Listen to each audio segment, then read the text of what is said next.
হাওয়া ভবন এক রাজনৈতিক দর্শনের প্রতীক এবং তারেক রহমানের দূরদর্শী নেতৃত্ব। বাংলাদেশের রাজনৈতিক ইতিহাসে কিছু অধ্যায় আছে যেগুলো প্রকৃতপক্ষে ছিল আদর্শনিষ্ঠ, উদ্ভাবনী ও সংগঠন ভিত্তিক, কিন্তু পরে তা রাজনৈতিক অপপ্রচারের শিকার হয়েছে। সেরকমই একটি আলোচিত অধ্যায় বিএনপির হাওয়া ভবন। এই ভবনকে ঘিরে নানান রকম মিথ্যা ও নেতিবাচক প্রচারণা চালানো হলেও বাস্তবতা হলো এটি ছিল একটি গণতন্ত্র, নেতৃত্ব গঠন ও সংগঠনকে শক্তিশালী করার এক বাস্তবমুখী রাজনৈতিক কেন্দ্র। আপনারা অনেকেই হয়তো জানেন, আবার অনেকেই হয়তো জানেন না। এই হাওয়া ভবন ছিল মূলত একটি বাণিজ্যিক ভবন, যার নামকরণ হয়েছিল ভবনটির মূল মালিক কর্তৃক তার মায়ের নামের প্রতি শ্রদ্ধা জানিয়ে। ভবনটি নির্মাণের সময় থেকেই এর নাম ছিল হাওয়া ভবন। ছড়ানো প্রোপাগান্ডার মতো এটি কোনো ষড়যন্ত্রের কেন্দ্র, গোপন ঘাঁটি কিংবা ক্ষমতার বিকল্প উৎস অথবা বিবর্ষ আয়নাঘর না, বরং ভবিষ্যৎমুখী রাজনৈতিক কর্মপরিকল্পনার একটি আধুনিক অফিস স্পেস হিসাবে ব্যবহার হতো। তারেক রহমান বিএনপির সিনিয়র ভাইস চেয়ারম্যান এবং ভবিষ্যৎ বাংলাদেশের নেতৃত্বের প্রতীক। এই ভবনের একটি অংশে অফিস কক্ষ ভাড়া নিয়ে তার রাজনৈতিক কর্মকাণ্ড পরিচালনা করতেন। এখানে প্রতিষ্ঠিত হয়েছিল রাজনৈতিক সংগঠনের কেন্দ্র, যেখান থেকে দলে গতি আনতে ও তরুণ নেতৃত্ব গড়ে তুলতে দিক নির্দেশনা দেওয়া হতো। 2001 সালে বিএনপি গণতান্ত্রিকভাবে রাষ্ট্র ক্ষমতায় আসার পর তারেক রহমান লক্ষ্য করেন যে সংগঠনকে শক্তিশালী ও আধুনিক করতে হলে কেন্দ্র থেকে তৃণমূল পর্যন্ত একটি কার্যকর তথ্যভিত্তিক কাঠামো গড়ে তুলতে হবে। সেই চিন্তা থেকেই তিনি হাওয়া ভবনের অফিসকে পরিণত করেন একটি বিবেকেন্দ্রীকৃত রাজনৈতিক কর্মকেন্দ্রে,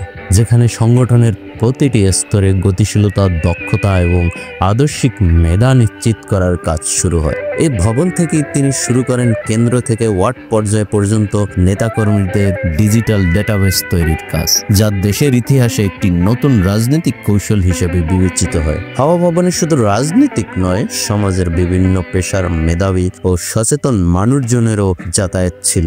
সেখানে নিয়মিত চর্চা হতো নেতৃত্ব গঠনের প্রশিক্ষণ কর্মসূচি, নতুন রাজনৈতিক চিন্তার বিনিময়, তৃণমূল পর্যায়ে সংগঠনের শক্তিশালী করার পরিকল্পনা, নির্বাচন কেন্দ্রিক কৌশল প্রণয়ন ও বিশ্লেষণ।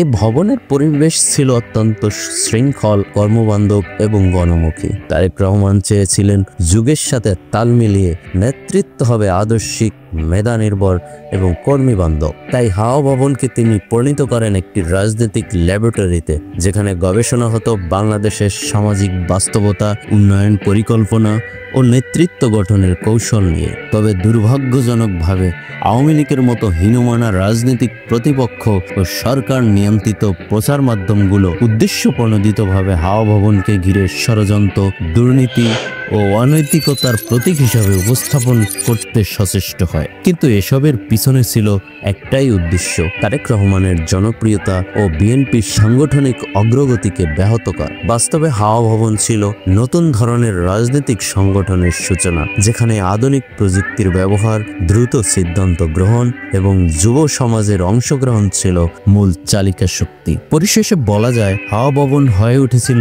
এক রাজনৈতিক প্রতীক, এক দর্শন, এক নবযাত্রার সূচনা। সুতরাং হাওয়া ভবন কেবল একটি ভবনের নাম নয়, এটি হয়েছিল একটি রাজনৈতিক জাগরণের সূচনা, আধুনিক নেতৃত্ব বিনির্মাণ কেন্দ্র এবং আদর্শিক রাজনৈতিক অনুশীলন ভিত্তিক প্ল্যাটফর্ম। তারেক রহমান সেখানে গড়ে তুলেছিলেন এমন একটি কর্মকাঠামো যার মূল দর্শন ছিল রাজনীতি হবে জনগণের জন্য, আদর্শের জন্য, not for the power but for the people.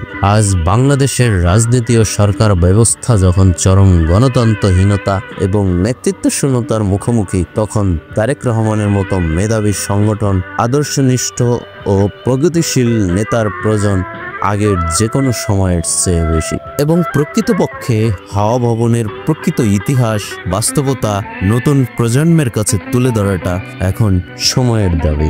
ধন্যবাদ সবাইকে।